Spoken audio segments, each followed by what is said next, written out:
What if the key to a happier, more meaningful life was something as simple as being curious? Curious about your work, your health, and your relationships. Hi, I'm Leslie, a counselor and play therapist, guiding you into physical, mental, and emotional wellness through embracing choices in our lives so that we can become the people that we are meant to be and use this one life we have in the best way that we possibly can. So in this video, we're focusing on those big three areas of our life and bringing curiosity to those to help improve our lives in each of those areas. So the big three stands for our relationships, our work, and our health. So if we're not healthy, that's the main thing. Like if we don't give our bodies what we need in food, exercise, sleep, etc., then we're not going to be able to do the work that we're meant to do in our lives. And whether that's to make an impact on someone, to be able to create something, whatever the case may be for you in your work and career and the love of what you have to do. And then in addition to that, building relationships and having connections with loved ones is another area in the human life experience that is very, very valuable to all of us. So those are the three big areas. Now, the problem is that people struggle in all three areas, typically, for different reasons. But if we use curiosity as the tool and the mechanism to figure out how we can improve those areas, then that is going to be your key to leveling up, being intentional, and making the better choices in each one of those areas. So I'm going to break down each one of those areas in this video to give you a better understanding of how you can add that curiosity into different areas of your life. So let's begin with health. Now, everybody knows, I assume everybody knows, maybe not everybody knows this, but you have unhealthy habits and you have healthy habits. And we know eat fruits and vegetables and non-processed foods and drink water for our diet. We know to exercise for our physical wellness to keep us strong and mobile. We know to get enough good night's sleep and things that we need to do to prepare for that. But then why aren't we doing these things? And the problem is, I know for me, in my experience, it has to do with like an overwhelm of trying to accomplish doing it all and trying to be perfect at it, that we just give up and result in, I'm just not going to do any of it, or since I wasn't successful that time, or I might as well just eat this is more enjoyable.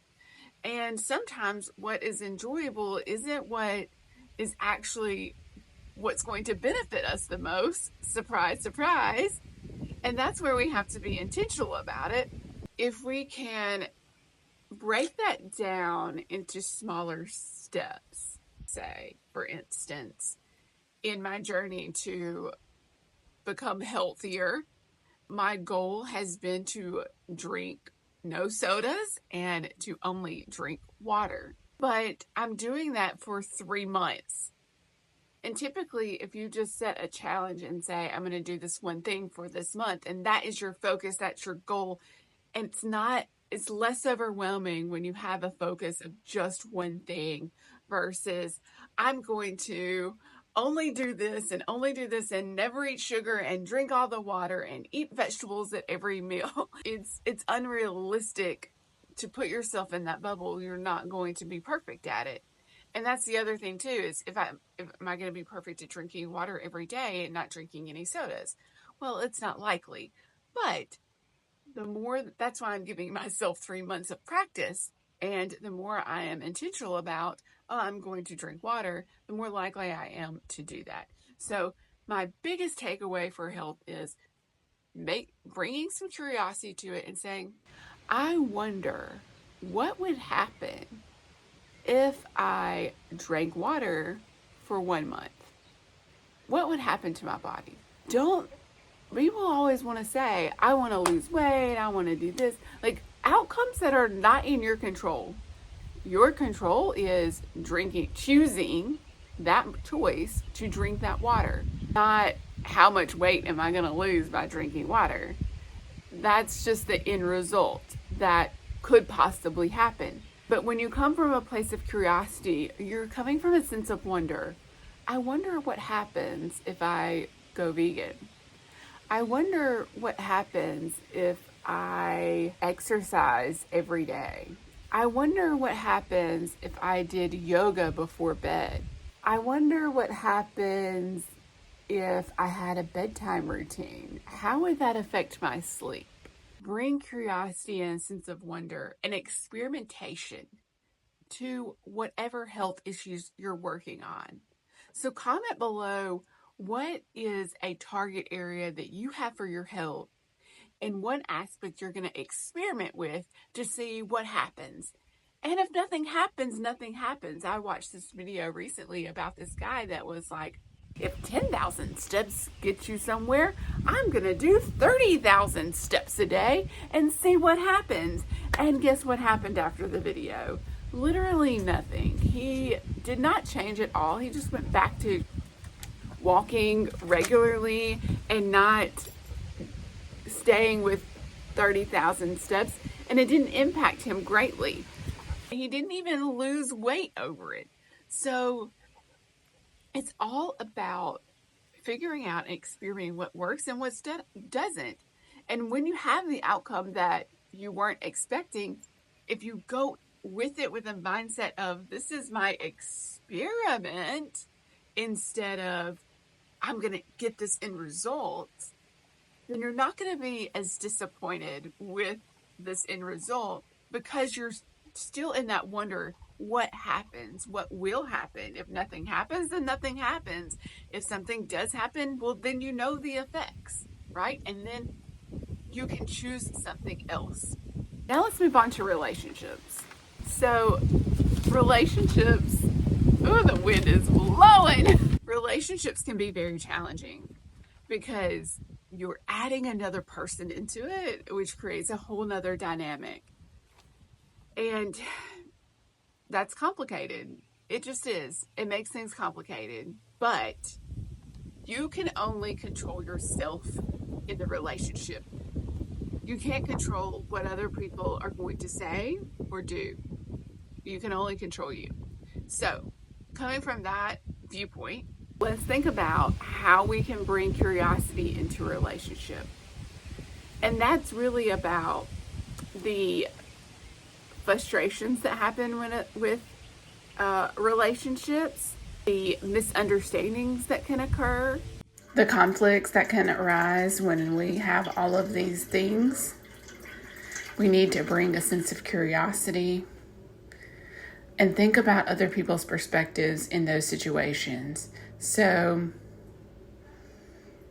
seek first to understand in order for you to be understood. The other person in the relationship may not have the same information. They may not have watched this video. They don't know to bring curiosity into it, right? But if you choose to do that and you come from a place of, how can I understand this person? They're going to be more likely to reciprocate that, because as humans, we want to play off of one another. They may reciprocate that and bring in some more curiosity to discover you. Now, I say may because obviously we still don't know and we can't control other people. So keep that in mind when you do that as well. But seek first to understand so that you can be understood. So my tip is to really focus in on speaking from what you notice. Show them the facts. Recognize, oh, I see that you're feeling frustrated. I see that you're feeling overwhelmed. And if they're not feeling that way, you can ask, it seems like you're feeling frustrated. It seems like you're overwhelmed. Am I seeing this correctly? Go from that place of curiosity and wonder.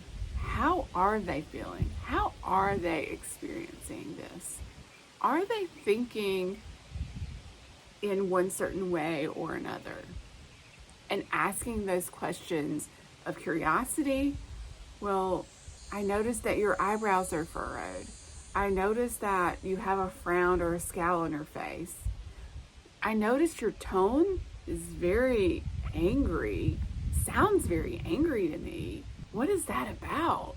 Or it could be, tell me more about what's happening. Is there something that I'm doing that's frustrating? And even if there is something you're doing that is frustrating, acknowledge that and say, you seem very angry that I said this, or that this happened, or that this occurred. Continue to pull out that curiosity. Okay, so for instance, let's say in my scenario, typically, my husband cooks dinner for me. Should I expect him to cook dinner for me every night? No. And honestly, I really don't, because I've already learned this stuff. But let's say it's been happening every night and we haven't had a conversation about this is his job and his role, that he is going to cook dinner for me every night because I'm working two jobs, and when I come home, he's normally preparing food. So what I'll do is on my way home, I'll text him and say, hey, I'm on my way home. I don't say, hey, what's for dinner? I just simply say, hey, I'm on my way home. And when I get home, he's typically cooking dinner. So let's say one night I come in and he hasn't cooked dinner, or I forgot to text him. I do that occasionally. And I get home and there's no dinner. I'm starving. I'm like, oh my gosh, now what am I going to eat? He hasn't cooked dinner. What am I going to do? And I could come in and be very accusatory.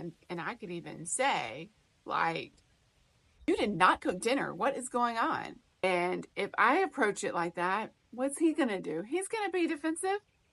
I'm not your cook. Why are you expecting me to cook you every meal every time you come home? Right? Like that's a scenario that could happen.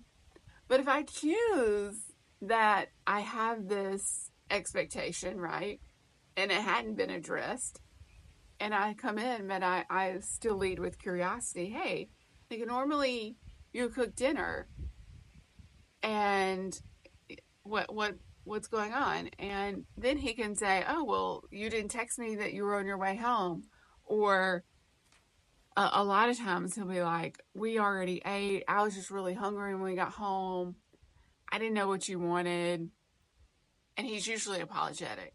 Or it can also be a conversation that leads us into, well, what are your expectations? Do you expect me to cook every night for you? So those are multiple ways and scenarios that's happened in our relationship, and that's just a very simplistic example there. But using curiosity in your relationships can be very, very beneficial to avoid conflicts, to avoid misunderstandings, and to problem solve those in a productive way. All right, and our last one is with work. So do you feel like sometimes work is boring, monotonous? It could be even not enjoyable. And let's say you have to do this job to make money anyway. But if you bring a sense of curiosity to that job, maybe you could find a way to experiment with different things to make it more enjoyable, to make it be a place that you want to go and you want to be.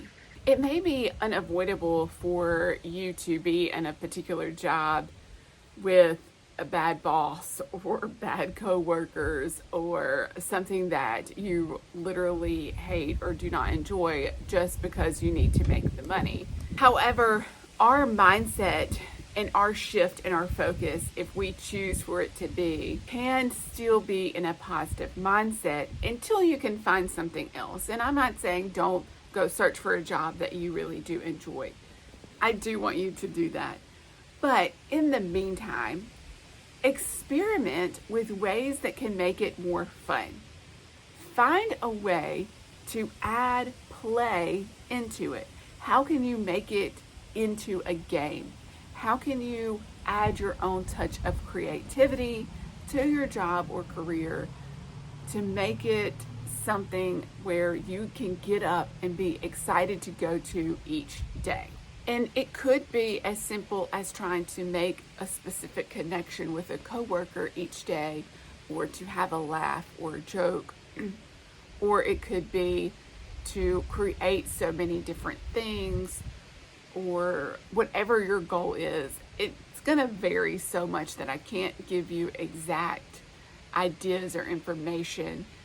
It's going to be just about you figuring out how to be more playful, how to make it into a game, how to add that fun, and what fun means to you, and how to add that into your work. So experiment with different things. So I want to leave you with these 3 tips. Number 1 is ask what if. What if you drank that water? What if you ate that vegetable? Okay. Number 2 is in relationships, seek first to understand so that you can be understood.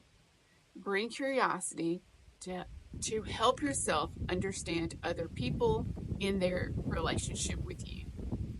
And number 3, do experiments to have more fun in your life. Bring curiosity to your work to make it more enjoyable. And I hope this helps for you to go master your next moment. And if you really enjoyed this and you would like to experiment more, I'm going to be starting a community very soon, if I haven't already started by the time this video releases. And it's going to be completely free. And you're going to have access to a daily experiment for you to choose each day. So you can go visit my website, www.masteryourmoment.net, to find out more information about how you can be a part of my community and start experimenting and making specific intentions in your life. So thanks for watching, and go master your next moment.